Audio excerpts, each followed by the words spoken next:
Magandang araw! Ang aralin natin ngayon ay ang dalawa sa mga makukulay na bahagi ng panitikan sa Pilipinas, ang awiting bayan at mga bulong. Simulan natin sa kahulugan ng awiting bayan. Ang awiting bayan ay nagsimula bilang mga tulang, may sukat at tugma subalit kalaunay nilapatan ng himig upang maihayag ng pakanta. Sa ganitong paraan ay higit na naging madali ang pagtanda o pagmemorya sa mga awiting ito. Bagamat hindi nasusulat, ang mga awit ay nananatili sa isip at puso ng mga mamamayan, kaya't maituturing itong walang kamatayan. Ngayon naman ay alamin natin ang iba't ibang uri ng awiting bayan na bahagi ng ating kultura at kasaysayan. Uyayi o hele, ito ay awit sa pagpapatulog ng bata. Ang uyayi ay tumutukoy sa liriko ng awit at ang hele ay ang paraan ng pag-ugoy sa duyan. Soliranin o talindaw, isang uri ng awit sa paggaod o pamamangka. Kalusan, ito ang awit sa sama-samang paggawa.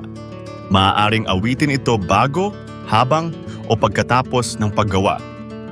Diona, awit ito sa kasal habang isinasagawa ang seremonya. Kundiman, ito naman ang awit ng pag-ibig.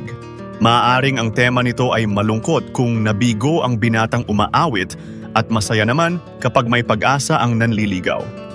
Inaawit ang kundiman hindi lamang sa nililigawan bagkus maaari rin itong ialay sa magulang, kapatid, anak at kaibigan.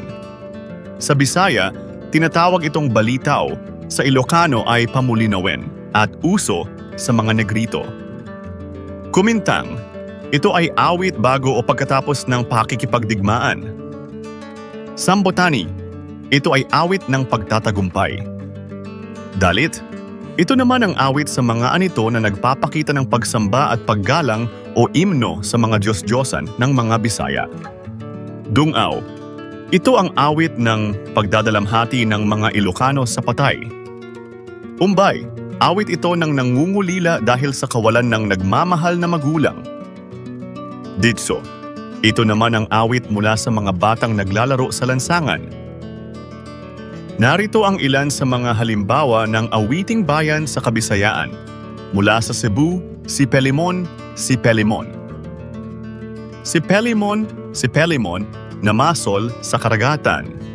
Nakakuha, nakakuha, ug isdang tambasakan, gibaligya, gibaligya. Sa merkado, nga guba, ang halin puros kura, ang halin puros, igora ipanuba.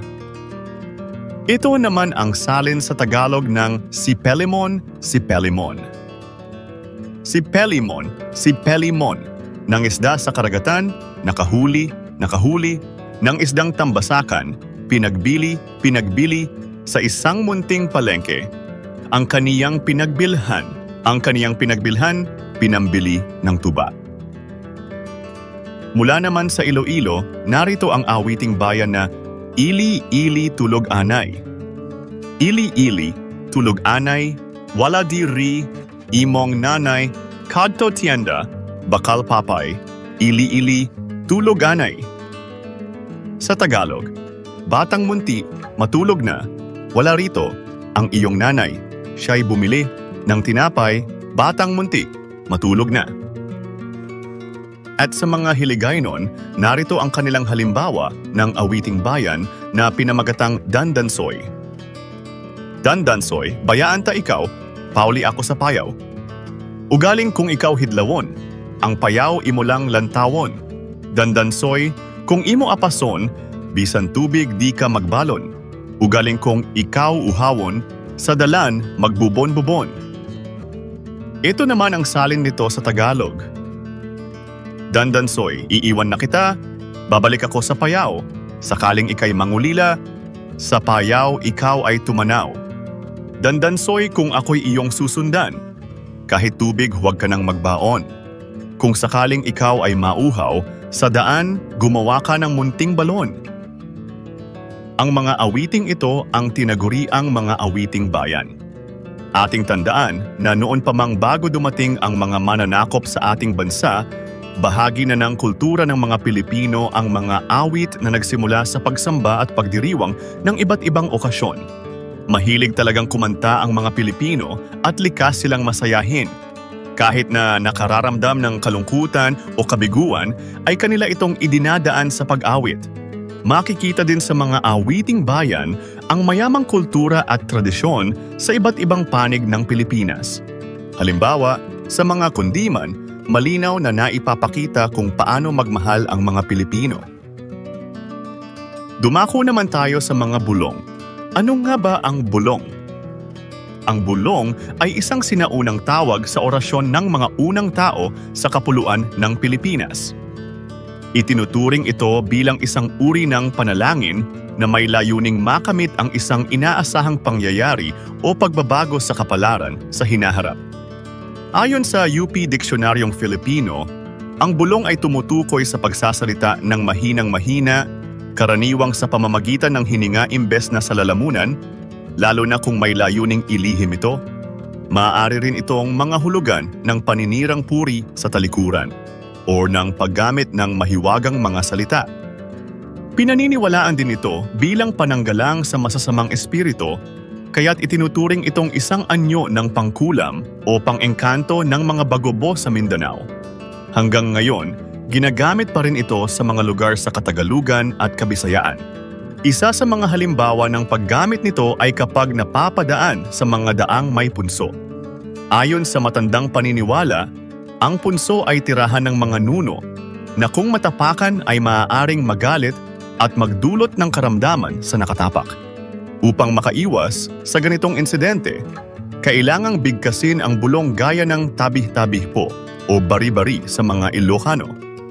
Ginagamit din ito bilang panlunas sa mga karamdaman gaya ng usog, pilay o kagat ng hayop. Ang mga albularyo ay gumagamit rin ng bulong sa kanilang mga panggagamot. Ilan sa mga halimbawa ng bulong ay ang mga sumusunod. Tabi-tabi po, makikiraan lang po, baka kayo ay mabunggo. Dagang malaki, dagang maliit, heto ang ngipin kong sira at pangit. Bigyan mo ng bagong kapalit. Mahal na, pangalan ng santo, tulungan po ninyo kami. Makikihingi lamang po ng kaunting bunga. At diyan nagtatapos ang ating aralin tungkol sa mga awiting bayan at bulong. Mayroon ka bang alam na iba pang awiting bayan o bulong mula sa inyong lugar? I-share mo ang iyong sagot sa comment section. Kung nakatulong sa iyo ang video na ito, inaanyayahan ka din namin na i-like, mag-subscribe at i-click ang notification bell para lagi kang updated sa mga susunod nating aralin. Hanggang sa muli, maraming salamat sa panonood.